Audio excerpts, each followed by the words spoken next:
A cave so big it grows its own jungle, forms its own clouds, and rains on itself, and for years, almost no one on Earth knew it existed. That is not the opening line of a fantasy film.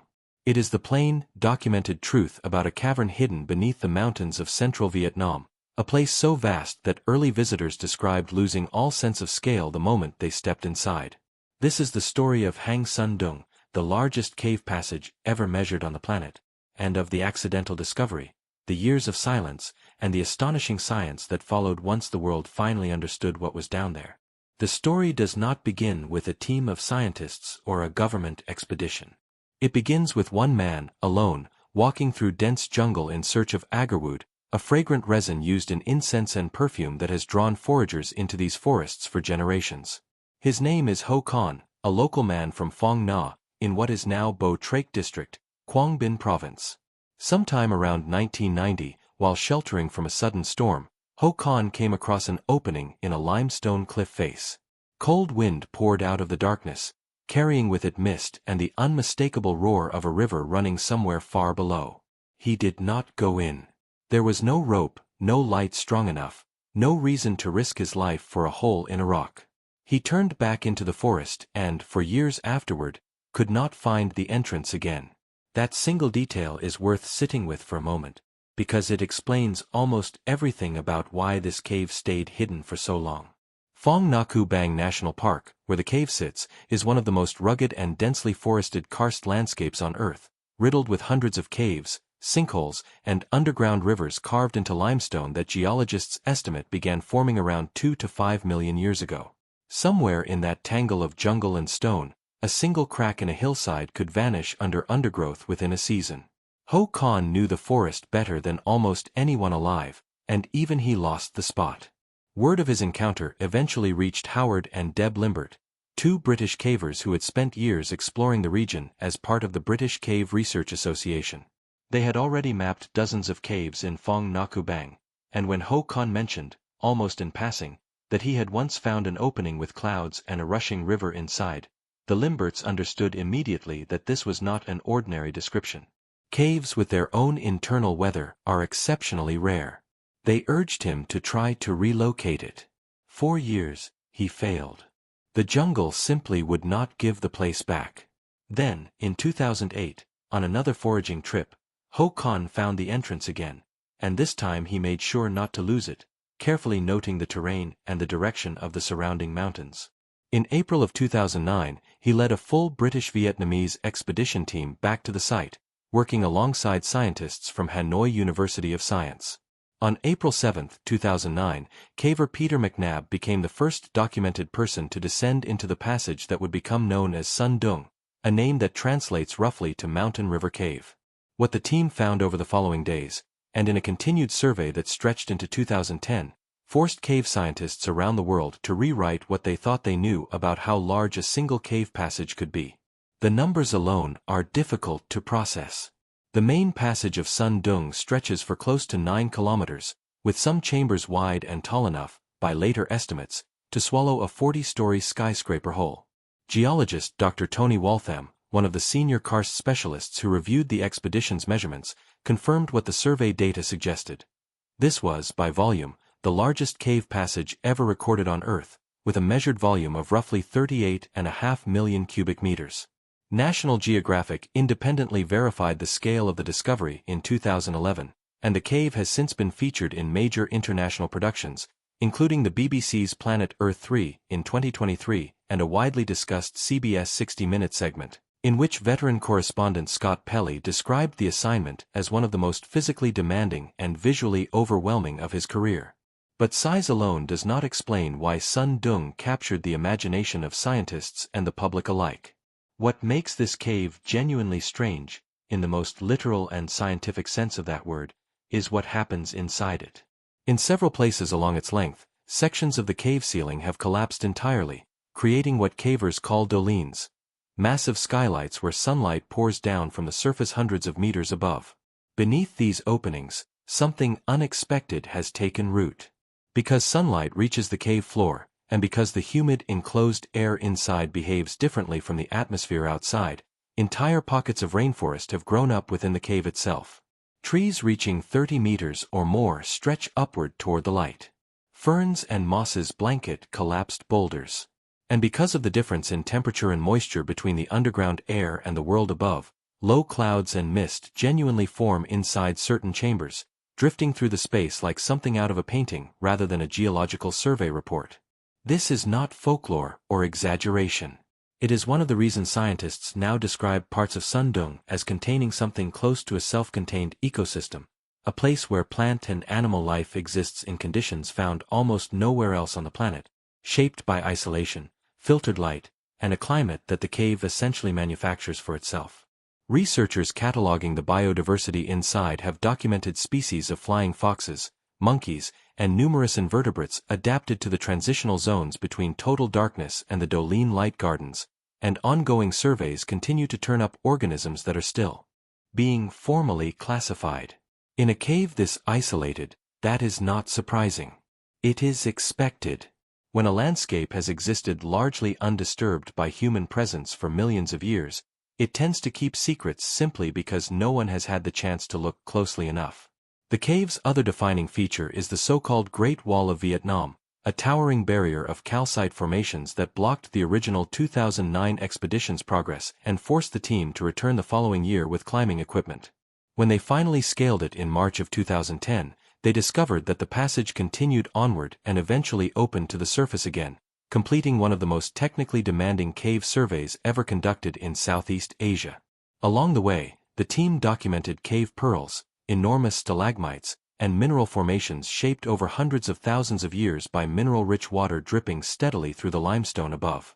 It is worth pausing here to separate two things that often get blurred in stories like this one: the facts that are documented, measured, and confirmed by multiple independent scientific teams, and the sense of mystery that naturally follows any discovery this large. Son Doong is real. Its scale is real and independently verified. Its internal jungle, its clouds, its unique isolated ecosystem, and its remarkable formations are all documented facts, published in scientific surveys and confirmed by geologists, biologists, and expedition cavers working together over more than a decade. What remains genuinely open, and what continues to draw researchers back year after year, is the deeper question of just how much of this ecosystem is still unknown. Phong Nha-Ke Bang National Park sits atop one of the oldest and largest karst regions in Asia, and cavers estimate that a significant number of passages in the wider cave system have still never been fully surveyed. Every expedition that returns tends to bring back at least one detail that surprises even veteran researchers, whether it is a previously undocumented side passage, an unusually shaped mineral formation, or a species that does not neatly match anything in the existing biological record. That uncertainty is part of what makes Son Doong such a compelling subject, not because anyone needs to invent mystery where none exists, but because the honest scientific picture is already strange enough. Consider what it actually means for a single cave to generate its own localized weather. The temperature and humidity differences between the vast open-air chambers and the outside jungle are steep enough that air currents form naturally, carrying moisture upward until it condenses into visible mist and cloud. Cavers who have spent extended time inside describe watching fog roll silently through beams of sunlight falling from a Dolin hundreds of feet above, a sight that by all accounts looks less like a cave and more like an enclosed, hidden valley that has simply never been rained on by anyone from the outside world. Access to Son Doong remains tightly controlled, and that restriction is itself part of the story. Since guided tourism began in 2013, only one authorized operator has been permitted to run expeditions into the cave, and the total number of visitors allowed each year has been capped, historically at around 1,000 people during a limited season between roughly January and August. That number is small by comparison to almost any other major natural landmark on Earth.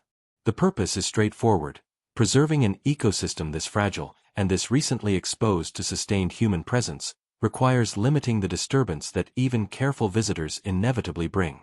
Every footprint, every beam of artificial light, every change in humidity from a group of visiting bodies moving through a chamber has the potential to alter conditions that took millions of years to settle into balance.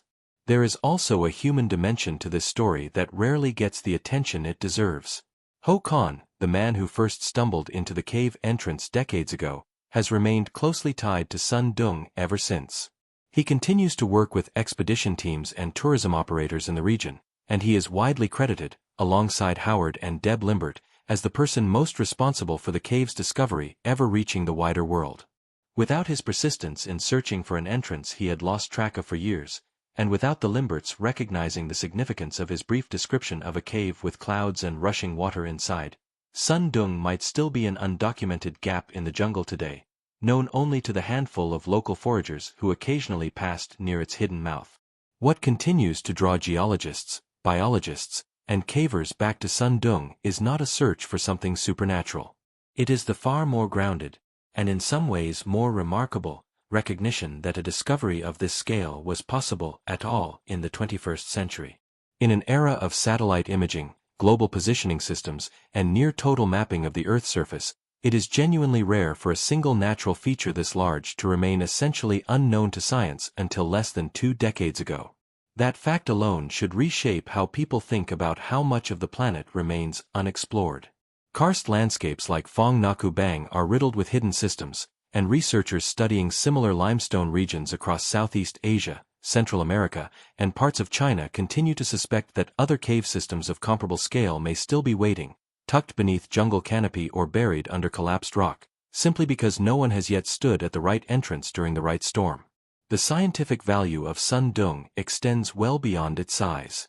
Researchers studying the cave's sediment layers and mineral deposits have used them to reconstruct portions of the region's climate history stretching back hundreds of thousands of years, since the slow buildup of calcite formations records subtle shifts in rainfall and temperature the way tree rings record the passing of seasons. Biologists working in the Dolin Light Gardens continue to study how isolated pockets of rainforest, cut off from the surrounding jungle canopy by sheer rock walls, develop their own microclimates and species distributions over time. In that sense, Son Doong functions almost like a natural laboratory, offering a rare opportunity to study evolutionary and ecological processes in a setting that is both extreme and remarkably self-contained. None of this diminishes the sense of wonder that draws people to this story again and again. If anything, understanding the documented reality of Son Doong only deepens it. This is a place where sunlight breaks through solid rock to nurture an entire forest hundreds of feet underground. It is a place where clouds form inside stone walls, where rivers carve paths that took millions of years to complete, and where species continue to be identified that had never before been recorded by science. It took one man's memory of a storm, years of failed searching, and the patience of a small international team of cavers willing to trust an unverified description of clouds inside a mountain before the world finally understood what had been waiting there all along. Perhaps that is the most important lesson buried in this story, more valuable than any single measurement or record. The planet still holds places that defy easy explanation, not because they violate the laws of nature, but because nature itself, given enough time and enough isolation, is capable of building something that looks almost impossible until you are standing inside it. Son Doong did not need embellishment to become one of the most remarkable places ever documented on Earth. It only needed someone willing to go back into the dark and look. As research continues in Phong Naku Bang National Park, and as cavers push further into passages that remain unsurveyed, it is worth remembering that discoveries like this rarely happen all at once. They happen slowly, through patience, through local knowledge passed between people who know a landscape intimately, and through scientists willing to take a local forager's brief, half-remembered description seriously enough to follow it into the unknown. Somewhere beneath the forests of central Vietnam, and quite possibly beneath other forests scientists have not yet thought to search, there may be other Son Doongs waiting. For now, this one remains a reminder of how much of our own planet is still, in the truest sense, unexplored.